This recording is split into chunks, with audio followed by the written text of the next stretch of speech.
Y por supuesto, el CAPA debe ser a prueba de inspecciones. Algunos auditores son muy picky con los CAPAs. También, como les decía, he encontrado capas que se vuelven que son muy débiles o muy reactivos, ¿sí? Básicamente son documentos que dicen cualquier cosa para salir del problema. Hoy viernes a las 3 de la tarde, ¿qué me voy a poner a hacer un capa? ¿Cierto? Entonces nos vamos por la causa raíz pues más inmediata, ¿sí? No vamos hacia la profundidad del árbol para entender cuáles son las, o las causas raíces más idóneas de ese problema para entender, para hacer una remediación y al final tener una respuesta final y un proceso sistemático arreglado. Aquí tenemos un ejemplo de un capa débil donde aparece una desviación, hacemos una corrección inmediata. Por ejemplo, el inject no marcó el lote, entonces decimos, no, hagamos la corrección, separemos ese lote, los que tienen el número de lote impreso para un lado, eso los vamos a probar, los que tienen el lote no impreso, los separamos para hacer el retrabajo. Hagamos el reentrenamiento al personal y cerremos ese capa. ¿Qué es un capa sólido? En ese caso de encontramos un lote un lote de productos sin número de lote registrado. Pues deberíamos hacer una contención inmediata, ¿sí?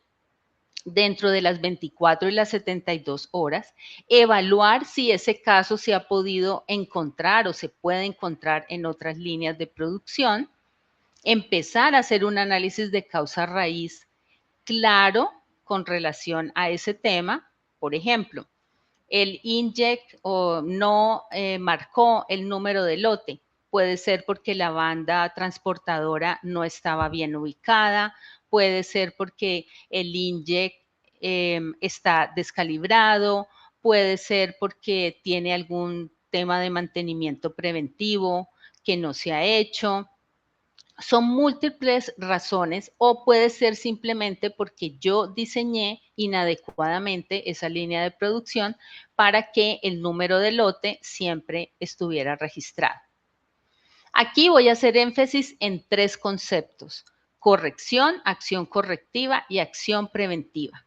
Corrección en ese caso es separar las unidades que tiene lote, que no tiene lote, para corregirlo. Eso es una corrección. Una acción correctiva es una solución que yo hago específica. Yo hago mi análisis de causa raíz y encuentro que ese inject se había instalado con unas bandas transportadoras que no permitían mover el producto y por ende no todas las unidades iban a salir marcadas. Esa es mi solución específica para ese caso. Pero ya que es un capa preventivo, no he tenido ese problema en otras líneas de producción, pero como voy a prevenir que no me pase el día de mañana en otra de las líneas de producción, entonces reviso la configuración de mis injects en todas las líneas de producción para evaluar si voy a tener el mismo riesgo en esas otras líneas o no. Y finalmente, un punto que tampoco le ponemos mucho cuidado es a la verificación del CAPA. Una buena verificación garantiza que el CAPA sea exitoso al final. Y la verificación básicamente en este caso, se contemplaría o se definiría como 0 no conformidades de productos sin lote en un tiempo máximo de 90 días. Y ahí se va haciendo el seguimiento para determinar si ese CAPA fue efectivo o no fue efectivo. Finalmente tenemos el pilar 4, que es yo como persona, ¿cómo enfrento esa auditoría? Una auditoría en realidad no debe ser traumática. ¿sí? Si ya mis procesos están sincronizados, la documentación es íntegra, entonces el equipo va a responder con una agilidad y confianza, ¿sí? No con improvisación, no con un ataque cardíaco porque llegó la auditoría. Se recomiendan 3 pasos. Preparar las carpetas de inspección, ¿sí? Deben estar actualizadas y accesibles, esas carpetas donde sé que tengo todos mis registros y todos mis procesos. Entrenamiento, ¿sí? A cómo estratégicamente yo recibo una auditoría regulatoria, y la simulación de las auditorías son fundamentales para evitar cualquier, eh, cualquier caída durante el proceso de auditoría.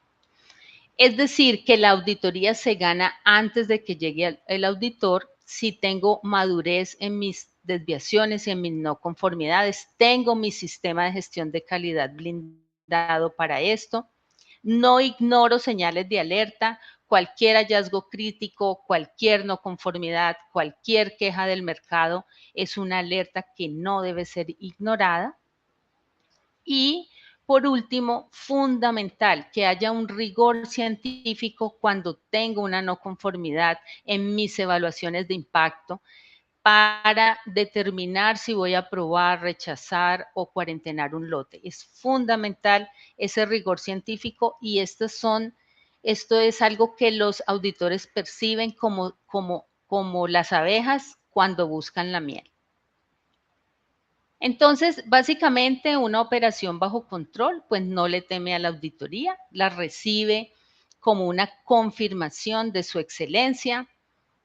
3 pasos claves: documentar con propósito, prevenir desde la raíz y construir esa autonomía de equipo que es importante.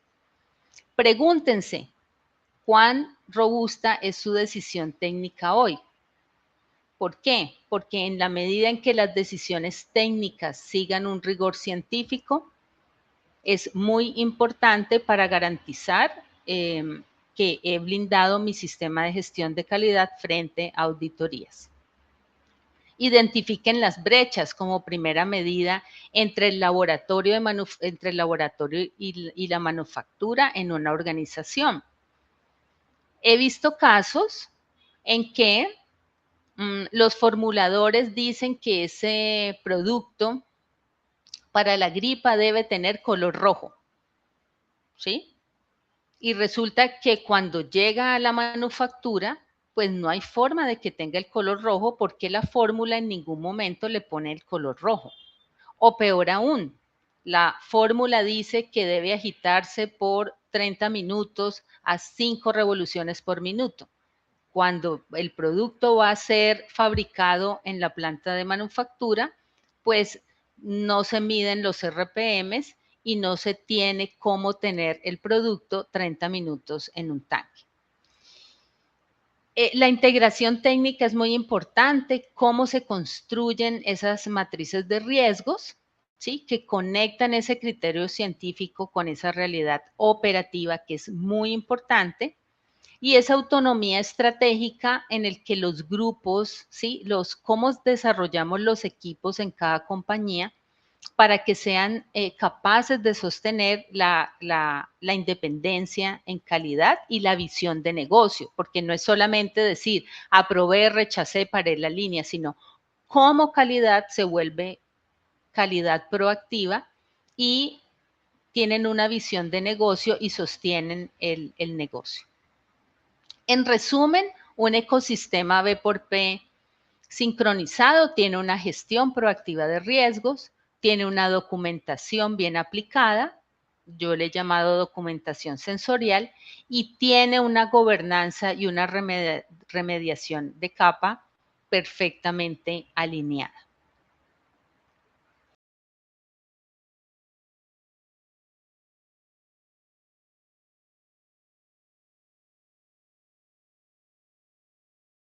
Por último, me gustaría que Karen abra la encuesta y de nuevo, ya conociendo todo esto, nos volvamos a calificar en cómo estamos.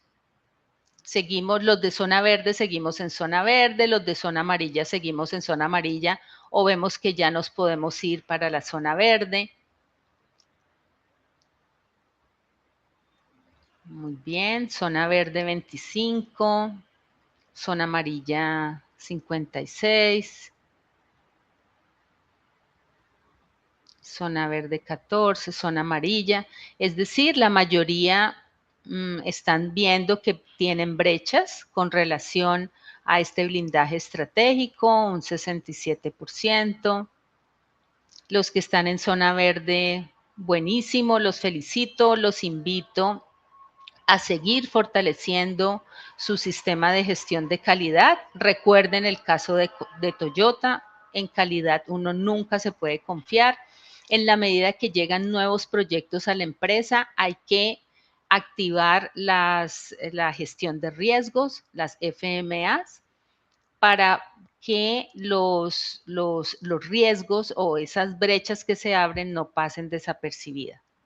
A los que están en zona amarilla, los invito a cerrar esas brechas, revisar frente a la regulación, a esa expectativa regulatoria, ir cerrando brechas para moverse a la zona verde. Y los que están en zona roja, igualmente, ir evaluando. Si tengo mucha presión, pues ir evaluando con las gerencias cómo podemos ir llevando la compañía hacia la zona verde.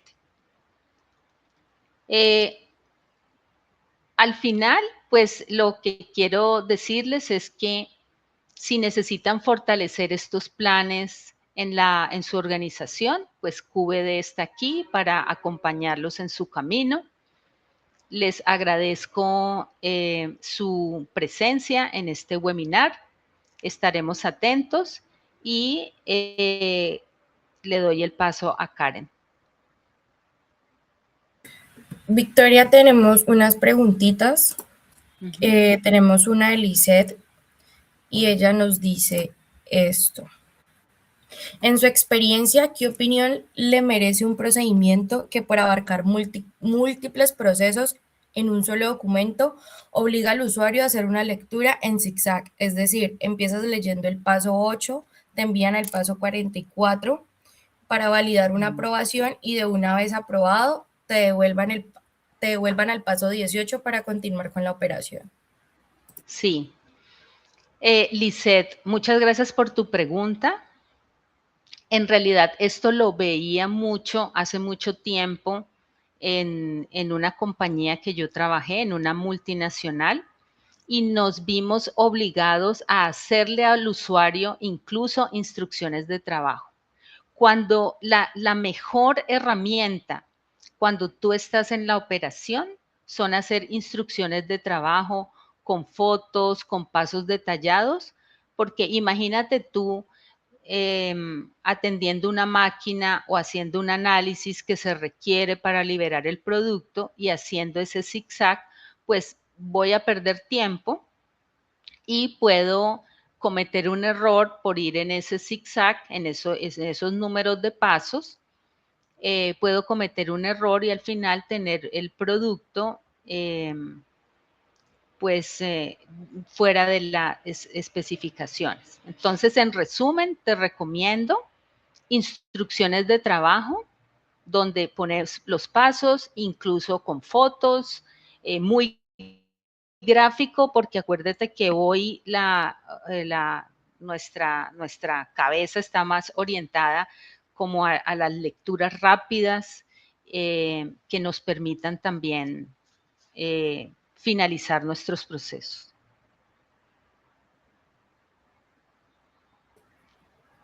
También nos pregunta cómo le explico a la dirección que la documentación no debe estar en sistemas porque no es un tema de archivos, sino de cumplimiento, sin que parezca que quiero quitarle el poder. Ah, wow. Bueno, yo pienso que a la dirección debes ir con datos y hechos. Por ejemplo, Lisbeth, ¿tú estás en qué país? Me gustaría saber en qué país está Lisbeth. Si está en Colombia, o bueno, o cualquier otra regulación, ellos tienen un listado de alertas regulatorias, ¿sí? E incluso te puedes hablar eh, con tu director técnico, ¿sí? O si tú eres la directora técnica, entender con el ente regulatorio cuáles son los requisitos. A veces cuando uno va y le dice a la dirección los requisitos del ente regulatorio y qué va a ser auditado y cuál es el riesgo, ¿sí? De que el ente regulatorio lo vea como un problema, pues la dirección puede entender y ahí no le quitas poder, le estás dando datos y hechos para que tome decisiones.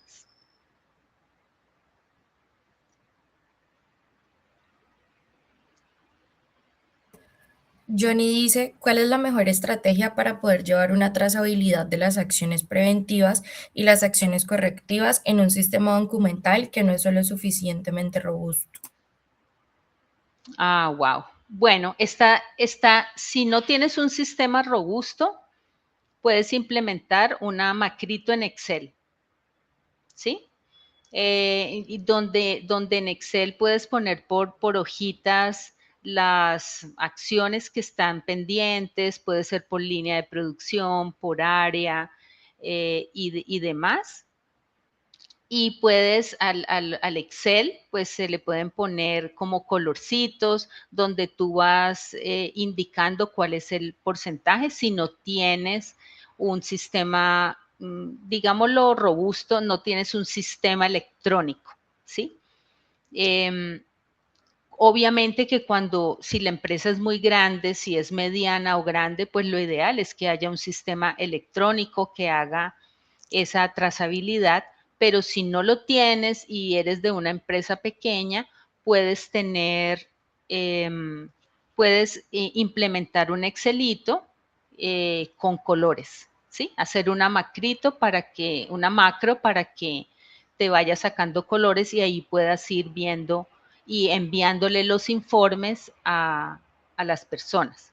Obviamente que ese Excel tienes que verificar, las hojas de cálculo se deben validar para poder que en una auditoría regulatoria pues no te cuestionen que estás manejando ese Excel.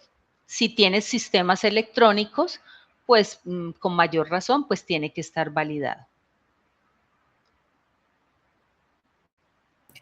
Maximiliano nos dice, el uso de IA está aceptado por las autoridades sanitarias siempre y cuando tenga una verificación humana o aún no está regulado el uso de la IA en la industria. Los entes regulatorios ahora están actualizando las leyes para el uso de la IA. Sé que el INVIMA en la regulación 1160 está haciendo una revisión de cómo incluir o cómo regular la inteligencia artificial. Ahora bien, tú puedes, si en tu proceso, en tu procedimiento, tú utilizas IA, te debes asegurar de que la IA es una ayuda y la IA no es quien toma la decisión o quien es la que genera especificaciones sin ningún tipo de verificación humana. Pero ahora los entes regulatorios, estuve precisamente hace alrededor de un mes con gente de la ISO 9001 y la 14000, donde las IAs, donde las ISO están en proceso ya de oficialización, donde están incluyendo ítems de uso de IA. Entonces, chequéalo cómo estás en tu país con tu ente regulatorio y si utilizas IA, garantiza que si te llega una auditoría, pues haces una verificación humana y la IA no es la que toma la decisión.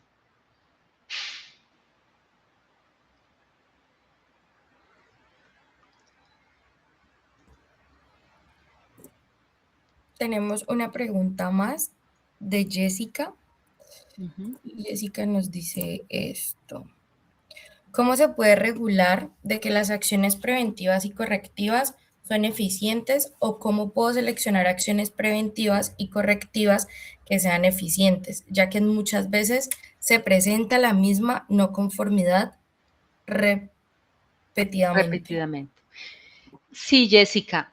Sucede que cuando una misma no conformidad se presenta repetidamente es porque, lo primero, no se ha hecho una adecuada identificación de la causa raíz, ¿sí? Eso es lo primero que pasa. A veces llegamos a causas raíces mmm, que no son el fondo de la situación. En mi experiencia, las causas raíces más importantes son que el diseño de ese proceso que hice, ¿sí? No es el adecuado. El procedimiento que hice, lo hice aquí sentada en mi escritorio y pasa mucho con los operarios. Le digo, mira, hacete este procedimiento y el operario dice, pero si este procedimiento yo no lo puedo hacer. Entonces, emitimos acciones correctivas como cambiar el formato, pero resulta que cuando el operario está frente al formato, pues se ve que no lo puede cumplir. Mi recomendación con la no conformidades repetidas es que se trabaje en análisis de causa raíz y a partir de ese análisis de causa raíz se generen acciones correctivas que acuérdate que las acciones, las correcciones es una corrección inmediata. La acción correctiva es implementar una solución específica y la acción preventiva es mirar todo el conjunto del sistema de gestión para evitar que se repitan los hallazgos.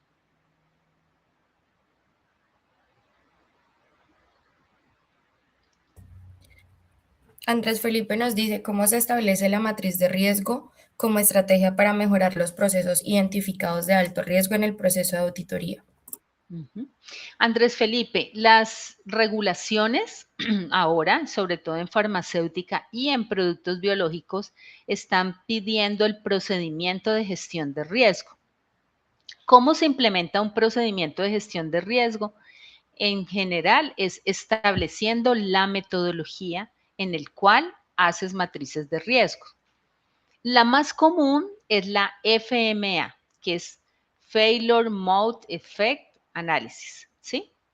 O algunos le dicen la AMEF, algunos le dicen la FEMECA, que es muy utilizada en áreas de ingeniería.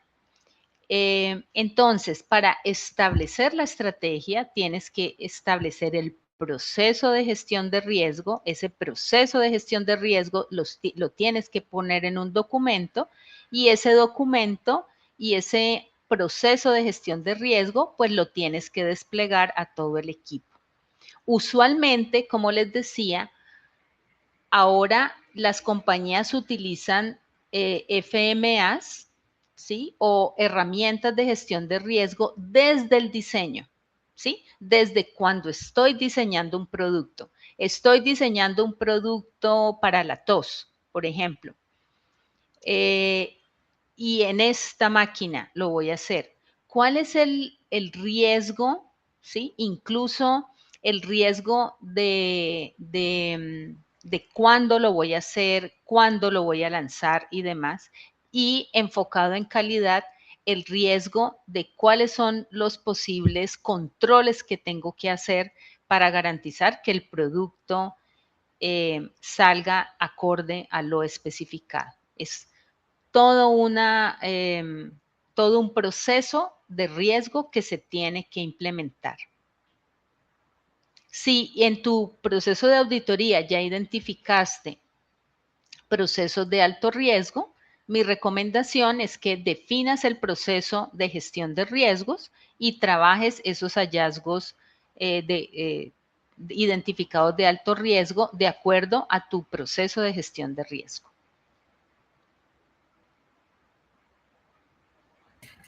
Victoria, muchas gracias por tu tiempo, por brindarnos tu conocimiento. Muchas gracias a las personas que se conectaron. Y nada, para las personas que entraron un poquitico tarde, las partes de este webinar las van a encontrar en nuestra página de YouTube. Y nada, feliz viernes. Feliz viernes a todos, muchas gracias por conectarse, por escucharme y ya saben, aquí en QVD pues tenemos soluciones para acompañarlos en ese camino. Buen fin de semana y mucha oración para las personas de Venezuela.